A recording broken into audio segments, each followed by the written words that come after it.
हा देह आपल्याला असाच भेटला नाही महाराज. 84 लक्ष योनी पार करून आपल्याला मनुष्य जन्म भेटलेला आहे. हा असाच फुकट जाऊ देऊ नका.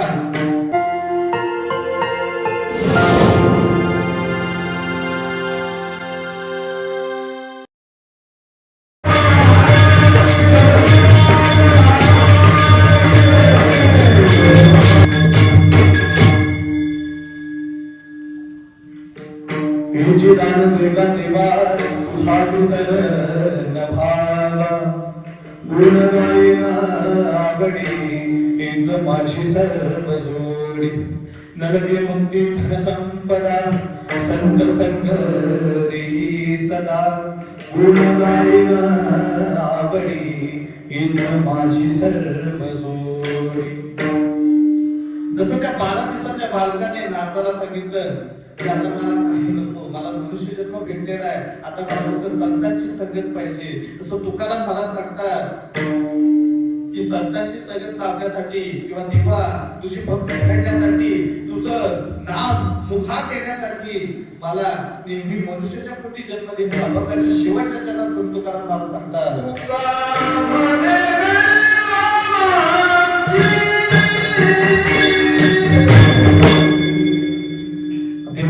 ही संत संगत लागण्यासाठी किंवा तुझी भक्ती आमच्या हातून घडण्यासाठी किंवा तुझं नाम आमच्या मुखात येण्यासाठी देवा आम्हाला कुठे घाल तर तुका भिणे गर्भवासी सुखी पुन्हा आम्हाला मनुष्याच्या गर्भात आम्हाला तू पाठव किंवा ही नवी जन्म यासाठी देवा तुझी चरण सेवा. त्या देवाची भक्ती करण्यासाठी तुकाराम म्हणतात वारंवार मला या पृथ्वीवरती जन्माला फक्त मनुष्य जन्म जो आहे हा जो मनुष्य देह आपल्याला भेटलेला आहे हा काय साधा सुद्धा नाही. आता मगाशी मी तुम्हाला सांगितलं हाताने टाळ्या वाजवा नाही हाताने. बरं इथं कीर्तन चालू आहे नाही का, कीर्तनात येऊन बसावं हे कोणाला कोणाला कळलं? कुत्र्याला कळलं का की मात्राला कळलं का? बाबा दरवर्षी दत्त जयंतीचा सप्ताह करते निर्गर्भोचं कीर्तन जाऊन बसावं. एखाद्या कुत्र्याने मात्राने गायने विचार केला का? बायकाने विचार केला का? नाही. हा विचार कोणी केला? माणसाने विचार केला. कारण का भक्ती भजन हे कोणाच्या हातात आहे? माणसं करतात नाही का हाताने टाळ्या वाजवून. पण तुम्ही मागाशी जसं मी सांगितलं हाताने टाळ्या वाजवा, टाळ्या वाजवल्या पण सगळ्यांनी टाळ्या नाही वाजवल्या महाराज. काही टाळ्या वाजवल्या विठोबाला माहितीनच टाळ्या वाजवल्या, चौथी टाळी वाजवली.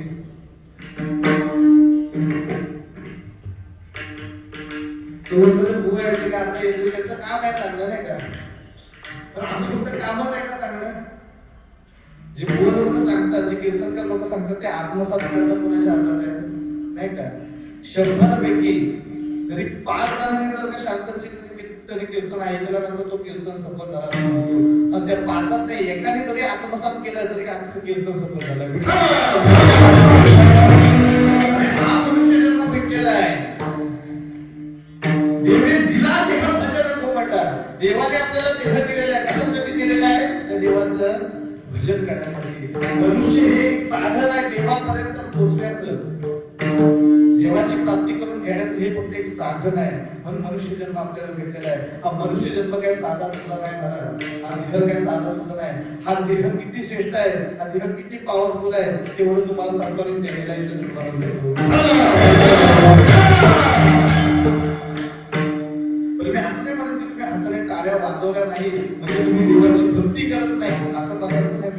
आपापल्या परीने आपापल्या श्रद्धेने देवाची भक्ती करत असतो. पण कुठल्या देवाची भक्ती करतो हे पण महत्वाचं आहे नाही. आता मगापासून आपण कीर्तन करतोय, कीर्तनात प्रमाणाला भजन विठाला विठाला नाही का, विठालाचं भजन करतोय. समोर तो दत्तात्रेयांची मूर्ती आहे. मगाशी आपण भजन कोणाचं केलं? विठोबाला माहिती भजन केलं. कुठल्या देवाची भक्ती करतो हे पण महत्वाचं आहे नाही का. काही लोक दत्तात्रेयांची भक्ती करतात, काही लोक विठ्ठलाची करतात, काही लोक मातुरायांची करतात, रामाची कृष्णाची करतात, महादेवाची करतात, किंवा काही लोक वारकरी संप्रदायात प्रवेश करतात किंवा काही लोक वैद्यकीय संप्रदायात प्रवेश करतात नाही का. इथपर्यंत सगळं व्यवस्थित आहे. चूक कुठे करतात माहितीये का? बैठकीवाले वारकरीवाल्यांची निंदा करतात आणि वारकरीवाले बैठकीवाल्यांची निंदा करतात. आमचा देव मोठा आणि तुमचा देव मोठा नाही का? आणि तेही खाता झाड त्रिकोणी वेगळा सहस्र देखील मला जसा सूर्य एक आहे तसा परमेश्वर एक आहे महाराज. इथून जर का आपल्याला एका ठिकाणी जायचंय, कुठल्याही वाहनाचा वापर करा, टमटमीचा, एसटीचा, बसनीचा, पोहोचायचं कुठे आपल्याला एका ठिकाणी पोहोचायचं आहे. तसंच कुठल्याही देवाची भक्ती करा आणि कुठलाही मार्ग निवडा, शेवटी देव हा एकच आहे महाराज. आणि तुम्ही तर भाग्यवान आहात. जे जगाचे 3 बाप आहेत ते तिन्ही बाप एकत्र तुमच्या मंदिरात आलेले आहेत महाराज. ब्रह्मा, विष्णू आणि महेश हे तिघी तुमच्या गावात अवतरलेले आहेत. बरं, मागाशी दत्त जयंतीचा महाराजांनी केला असेल नाही का? जन्माची कथा वगैरे तर महाराजांनी खूप गोड शब्द वगैरे मांडले असेल. आता तुमच्या गावात हा दत्त मंदिराचा कितवा संपला असेल मला असं वाटतंय? कितवा? 47 ना? 47 नाही का? म्हणजे तुम्ही 47 सप्ते या लोकांनी बघितलेले नाही का? तुम्ही दत्तांची सेवा करताय, दत्तात्रयांची सेवा करताय, दत्तांची भक्ती करताय. मला सांगा, हे जे 3 देव आहेत, ते 3 देव कोण आहेत आपल्याला माहिती आहे? कोण आहेत? ब्रह्मा, विष्णू आणि महेश. अनुसयाला किती मुलं झाली? एक मुलगा झाला का फक्त? किती मुलं झाली? 3 मुलं झाली. पण त्या 3 मुलांची नावं सगळ्यांना सांगता येतील का? माहिती पाहिजे नाही का? आपल्याला फक्त एकच नाव माहितीये. कोणाचं नाव माहितीये? दत्तात्रेयाचं नाही का? दत्तात्रेय का म्हणतात? वडिलांचं नाव अत्रि ऋषी आहे म्हणून दत्तात्रेय, त्यांचं नाव दत्तात्रेय. पण त्या दत्त फक्त एकच नाव माहितीये, बाकी 2 मुलांचं नाव आपल्याला माहिती. फक्त आपल्याला एवढंच माहिती हे तिघे कोण आहेत? ब्रह्मा, विष्णू, महेश आहे. ब्रह्मा, विष्णू, महेश आहे. पण त्या तिघांचं नाव आपल्याला माहिती पाहिजे. तिची मागे गाय उभी आहे, ती गाय कोण आहे हे आपल्याला माहिती पाहिजे. जे समोरचे 4 मित्र आहेत, ते 4 श्वान कोण आहेत हे आपल्याला माहिती पाहिजे. वा, आईने सांगितलं जे 4 श्वान आहेत ते 4 वेद आहेत. ऋग्वेद, सामवेद, अथर्ववेद हे वेद आहेत महाराज. जी मागे गाय आहे ही पृथ्वी माता आहे महाराज. आणि ते 3 देव आहेत, ते ब्रह्मा, विष्णू, महेश आहे. पण त्या 3 जणांचा जो अनुसयाच्या पोटी जन्म झाला, ते तिघांची नावं आपल्याला माहिती पाहिजे नाही का? 3 मुलं जन्माला आली महाराज. भगवान विष्णूच्या रूपाने दत्त जन्माला आलेले महाराज. ब्रह्मदेवाच्या रूपाने चंद्र या नावाचा जन्म झाला. चंद्र त्या मुलाचं नाव. आणि महादेवाच्या कुलदातीपासून दुर्वास जन्माला महाराज. काय नाव ही माहिती पाहिजे. आपल्या गावात कुठल्या देवाचं मंदिर आहे? काय आताच्या तरुण पिढीला, लहान मुलांना आपल्या गावात कुठल्या देवाचं मंदिर आहे माहिती नाही. अहो, पाऊलच ठेवत नाही का? माहिती पाहिजे. ही नावं आपल्याला 3 माहिती पाहिजे. कोण? एक दत्त, चंद्र आणि दुर्वास. दुर्वास हे दुर्वास ऋषी आपल्याला प्रत्येकाला माहिती आहेत महाराज. द्वापार युगात, त्रेता युगात त्यांचा नेहमी उल्लेख झालेला आहे महाराज. महादेवाच्या क्रोधाग्नीने रूपाने जन्माला आले. ज्ञान आहे पण क्रोधाला बंधन नाही, रागाला बंधन नाही. मग तो क्रोधाला बंधन मिळावा म्हणून त्यांनी संन्यास घेतला आणि जगभर भ्रमण करण्याचा प्रयत्न केला. तो क्रोध कसा तरी मी शांत करेल म्हणून तपाला ते बाहेर पडलेले. चंद्र हा ब्रह्मदेवाचा अवतार आहे महाराज. चंद्राने विचार केला. चंद्र नेहमी शीतलता, नेहमी शांत. तो एकदम उच्च स्तरावरती पोहोचलेला आहे, शांतीच्या स्तरावरती पोहोचलेला आहे. त्याचं काम झालेलं म्हणून चंद्राने सुद्धा तिथून त्याग केला. आता राहिला कोण? दत्त नाही का? पण आईला तिन्ही बाजू जवळ पाहिजे की नाही महाराज? मग त्या दत्ताने 3 रूपाचा एकट्याने अवतार घेतला म्हणून दत्त हा पूर्ण अवतार असं म्हटलं जातं. हे अशा काही महत्वाच्या गोष्टी त्या आपल्याला माहिती पाहिजे नाही का? उगाच आपलं दत्त जयंती होऊन आपलं त्या बाळांची बरं आपल्या आईला जी नावं आहेत नाही का? आई, माय म्हणतात, काही मैया म्हणतात, मम्मी म्हणतात नाही का? आईला पहिल्या संस्कृतीमध्ये नाव काय होता? माता नाही का? काय नाव होता? माता. सुशिक्षित लोक, ब्राह्मण लोक, क्षत्रिय लोक माता या नावाने संबोध करत होते. आणि शूद्र जातीची लोक माय या शब्दाने संबोधलं. काय बोलत होते? माय किंवा आई. मग आई या शब्दाचा जर का कुणी पहिला उल्लेख केला असेल तर तो दत्तात्रेयाने केला. ज्या गोष्टी महत्वाच्या गोष्टी आपल्याला माहिती पाहिजे. गुरुदेव दत्त हे साक्षात तीन त्रिमूर्ती या पृथ्वी तलावरती अवतरले होते. ब्रह्मा विष्णू महेश हे जगाचे बाप आहेत. या पृथ्वी तलावरती आले, पण पृथ्वी तलावरती आले, मनुष्य रूपात आले, पण त्यांना सुद्धा गुरु करावा लागला. मला दत्तात्रेयांचे 24 गुरु आहेत. ते 24 गुरु कोण आहेत? कधी पुढच्या वर्षी आपण कीर्तन जर तुम्ही मला दिलं तर मी सांगेन. आता पहिले वेळ नाही. देव आहे पण त्यांना सुद्धा गुरु करावा. राम हा देव होता, त्यांना सुद्धा वशिष्ठ मुनीला शरण जावं लागलं. श्रीकृष्ण देव होता, त्यांना सुद्धा सांदीपनी सुद्धा शरण जावं लागलं. आपण सुद्धा मनुष्याच्या जन्मात आलोय, आपल्याला सुद्धा गुरुला शरण गेलं पाहिजे. देवाचे ओळखण्यासाठी गुरु जननी ठेवीचा भाव आपोआप गुरु केला पाहिजे. आपण मनुष्य जन्मात आहोत, आपल्याला गुरु केला पाहिजे. हा मनुष्य जन्म किती श्रेष्ठ आहे हे तुम्हाला सांगायचं होतं. हा देह आपल्याला असाच भेटला नाही महाराज. 84 लक्ष योनी पार करून आपल्याला मनुष्य जन्म भेटलेला आहे. हा असाच फुकट जाऊ देऊ नका. या देहाची उंची किती आहे महाराज? या देहाची उंची किती आहे? 5 फूट 3.5 हात नाही का? 3.5 हाताचा हात दिला आहे. आता लोक म्हणतील बुवा तुमचं 3.5 हाताचा भरेल, आणि बारक्या पोराचा कसं भरेल नाही का? याच्या हाताने मोजला तर तो 3.5 हाताचा भरेल, कारण आपुली आपण करा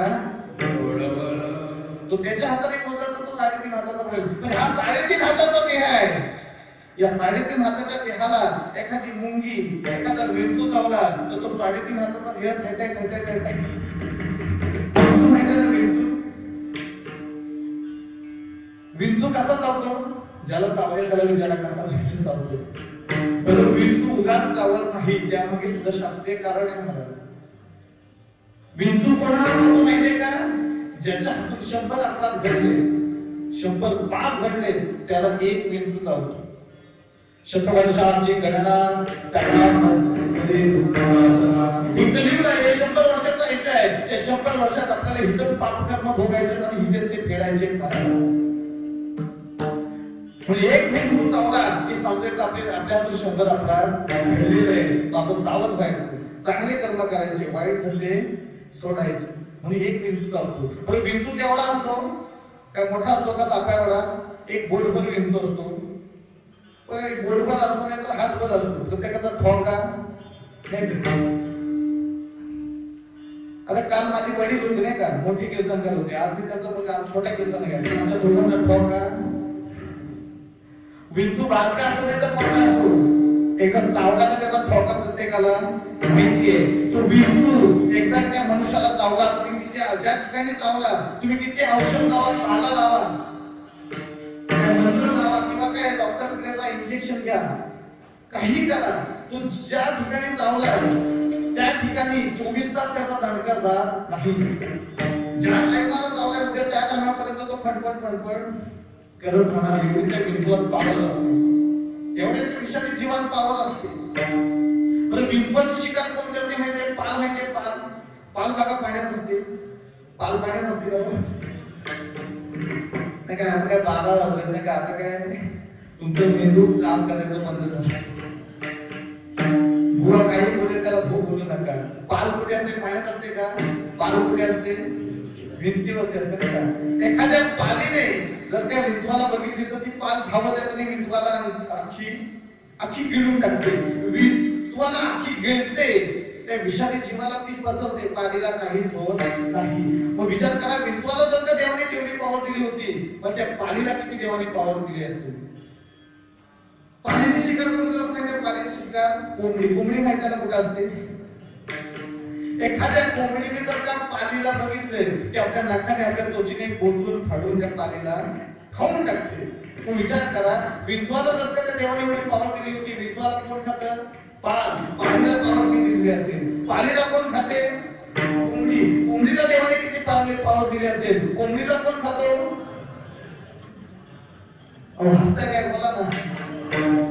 कोण खातो? आम्ही नाही. कोंबडीला कोण खातो? खातात की माणसासारखी पालन ही देवाकडनं कोणीच दिली नाही. हा नक्षत्र सारखा देह भेटलेला आपल्याला. देवाने एवढा सुंदर देह दिलेला आहे. हा काही कमी नाही, पॉवरफुल आहे, श्रेष्ठ आहे. पण वेड्यासारखं देवाकडे काही मागत बसू नका. देवाने आधीच आपल्याला सगळं काही दिलेलं आहे. पण देवाकडे जरा मागायचं असेल तर काय मागायचं, तर हे जे दान दे का देवा तुझा नाही ना आवडी, हीच माझी सर्व जोडी. नरके मुक्ती धन संपदा संत संग देई सदा. तुका म्हणे गर्भवासी सुखे थोडक्यात सेवा. माझ्याकडून कशी वेळेवाकडी घडलेली सेवा तुमच्या चरणी अर्पण करतो. पहिल्या दिवशी हरिभक्त जाधव महाराज त्यांची सेवा झाली, त्यांच्या चरणी अर्पण सेवा करतो. काल हरिभक्त श्याम महाराज म्हणजे माझे वडील त्यांची सेवा झाली, त्यांच्याही चरणी सेवा अर्पण करतो. आज इथे जेवढे काय मंडळी बसलेले 3 दिवस तुम्ही नाही का, आता उद्याचा फक्त अर्धा दिवस नाही का, एकदा उद्याचा दिवस झाला का मग तुम्ही झोपायला. बघा मी नेहमी सांगत असतो, उद्याचा जो कीर्तन आहे काल्याचा हा सगळ्यात महत्वाचं कीर्तन सांगितलेलं.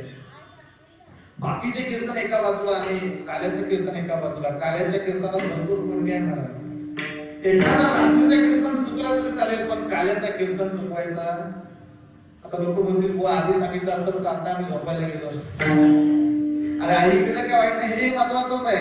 सांगायचं तात्पर्य एवढंच की काल्याचं कीर्तन खूप महत्वाचं आहे. सांगायचं तात्पर्य एवढं की शांत चित्ताने बसून कीर्तन ऐकलं, सर्व संपूर्ण कीर्तन सेवा तुमच्या चरणी अर्पण करतो. ओढळी सेवा जे मला धडधडे लागलेले आहेत, माझे मोठे बंधू हरिभक्त एकनाथ मला मृदुकमणी त्यांच्याही चरणी अर्पण करतो. ओढळी सेवा या बाळासाठी एकदा जोरदार टाळ्या वाजवा.